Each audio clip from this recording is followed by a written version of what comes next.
Hello friends, स्वागत है आप लोग को।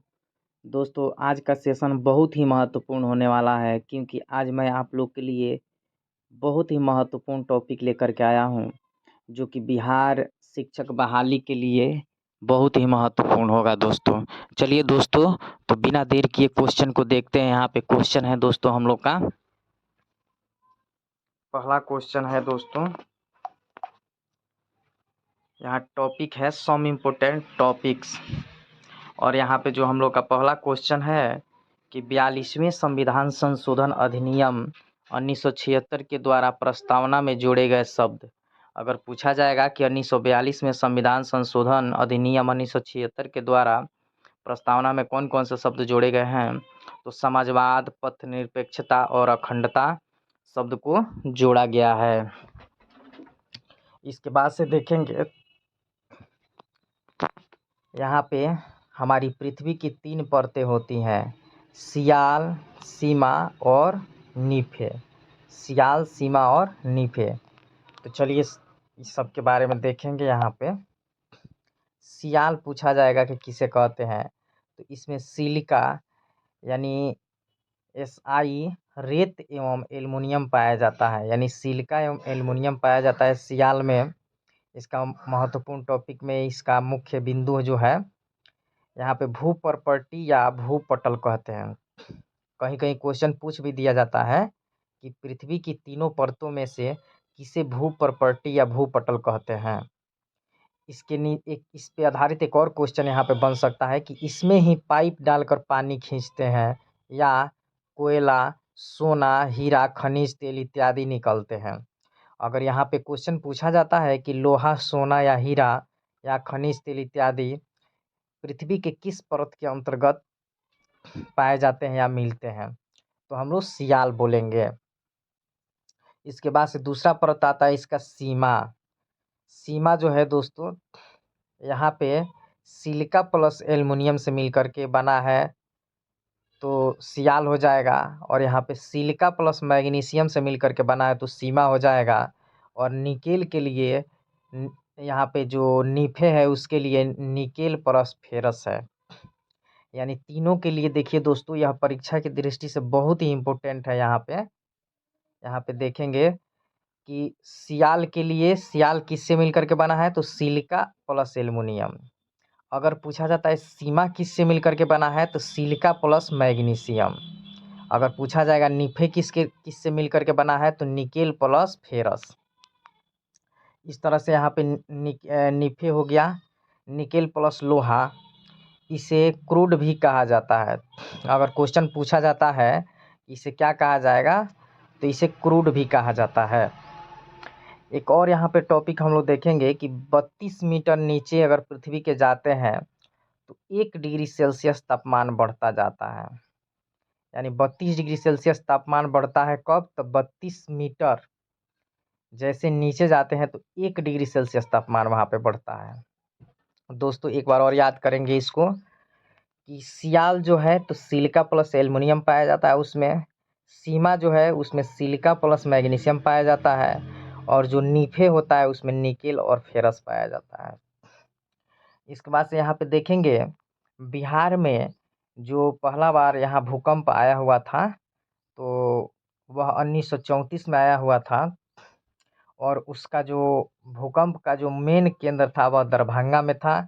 और पूछा जाएगा कि कब आया हुआ था, तो 1934 में आया था। वहीं अगर पूछा जाएगा कि महाराष्ट्र में कब आया था, तो 1993 में आया था। महाराष्ट्र के लातूर, जो वहाँ पे एक जगह है लातूर में, यानी 1993 में आया हुआ था भूकंप। और गुजरात में पूछा जाएगा तो गुजरात के कच्छ एवं भुज स्थान जो है वह 2001 ईस्वी में, यानी गुजरात के कच्छ में भूकंप आया हुआ था। दोस्तों इससे रिलेटेड एक और क्वेश्चन आप लोगों से पूछ लिए जाएंगे कि भूकंप किसके द्वारा मापा जाता है, तो आंसर हम लोग का हो जाएगा यहाँ पे सिस्मोग्राफ के द्वारा। यानी भूकंप किसके द्वारा मापा जाता है, तो सिस्मोग्राफ के द्वारा। इसके बाद से नेक्स्ट क्वेश्चन है पर्वत।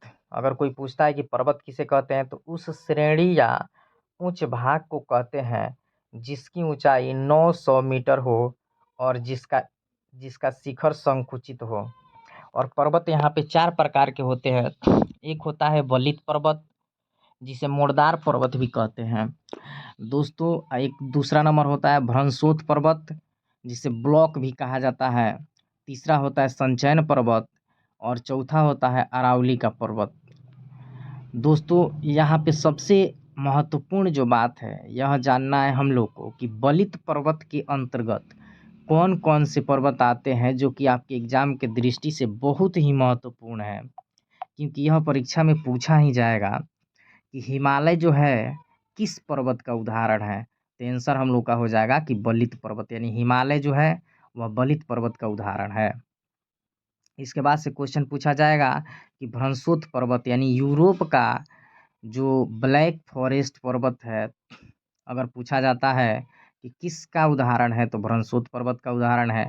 भारत का सतपुड़ा पर्वत जो है किसका उदाहरण है तो भ्रंशोत पर्वत का उदाहरण है। इसी तरह से संचयन पर्वत जो आता है, तो अगर पूछा जाएगा कि ज्वालामुखी द्वारा निकलने वाले पर्वत को संचयन पर्वत भी कहा जाता है। अगर इसमें पूछा जाता है कि एग्जाम्पल इसका क्या होगा तो जापान का फ्यूजियामा, अफ्रीका का किलिमंजारो आदि जो पर्वत है वह संचयन पर्वत का उदाहरण है। चलिए एक बार और दोस्तों इसको रिवाइज करते हैं। पूछा जाएगा कि हिमालय या रॉकी पर्वत जो है किस पर्वत का उदाहरण है तो वलित पर्वत का उदाहरण है। अगर पूछा जाता है यूरोप का ब्लैक फॉरेस्ट पर्वत और भारत का सतपुड़ा पर्वत किसका उदाहरण है तो भ्रंशोत पर्वत का उदाहरण है। इसके बाद से अगर पूछा जाता है कि ज्वालामुखी द्वारा निकलने वाले पर्वत हैं तो वह संचयन पर्वत है। तो संचयन पर्वत का उदाहरण हो जाएगा जापान का फ्यूजियामा, अफ्रीका का किलिमंजारो आदि। इसके बाद से अरावली का पर्वत में आ जाएगा दोस्तों पारसनाथ की पहाड़ी आदि। अवशिष्ट पर्वत भी जिसे कहते हैं, अवशिष्ट पर्वत के उदाहरण में हो जाएंगे पारसनाथ की पहाड़ी। इस तरह से दोस्तों यह बिल्कुल एनसीईआरटी पर आधारित है, जो कि आपके बुक से पूरा यह कंटेंट लिया गया है, जो कि आने वाले एग्ज़ाम के लिए बहुत ही महत्वपूर्ण होगा दोस्तों। और ख़ासकर जो बिहार शिक्षक जो बहाली होने वाला है उसमें यह बहुत ही महत्वपूर्ण रोल निभाएगा दोस्तों। इसको रिवीजन करते रहिए। अगर आप लोगों ने मेरे चैनल को सब्सक्राइब नहीं किया है तो मेरे चैनल को सब्सक्राइब कर लें, ताकि जब भी मैं इस तरह का वीडियो बनाऊं तो उसका नोटिफिकेशन आप लोगों के पास मिलता रहे। दोस्तों एक बात और बता दें कि सियाल, सीमा और नीफे इससे रिलेटेड आपका क्वेश्चन ज्योग्राफी में देखने के लिए ज़रूर मिलेंगे दोस्तों। और जो पर्वत श्रेणियां हैं इससे रिलेटेड ज़रूर पूछा जाएगा क्वेश्चन वहाँ पे। दोस्तों एक बार और देख लेते हैं कि पूछा जाएगा कि सियाल में क्या पाया जाता है तो सिलिका प्लस एल्युमिनियम से मिल करके। और पूछा जाएगा सीमा में तो सिलिका एवं मैग्नीशियम से मिल करके। और नीफे का पूछा जाता है तो निकेल और फेरस से मिल करके। इसी तरह से एक बार और देख लेते हैं, यहाँ वलित पर्वत का उदाहरण है हिमालय और रॉकी पर्वत। इसी तरह से भ्रंशोत पर्वत का उदाहरण है यूरोप का ब्लैक फॉरेस्ट पर्वत और भारत का सतपुड़ा पर्वत। इसी तरह से संचयन पर्वत का पूछा जाएगा तो जापान का फ्यूजियामा, अफ्रीका का किलिमंजारो। और अवशिष्ट पर्वत का उदाहरण पूछा जाएगा तो अरावली का पर्वत, पारसनाथ की पहाड़ी आदि। दोस्तों वीडियो को लाइक, शेयर और सब्सक्राइब करें। मिलेंगे नेक्स्ट वीडियो में, तब तक के लिए जय हिंद दोस्तों।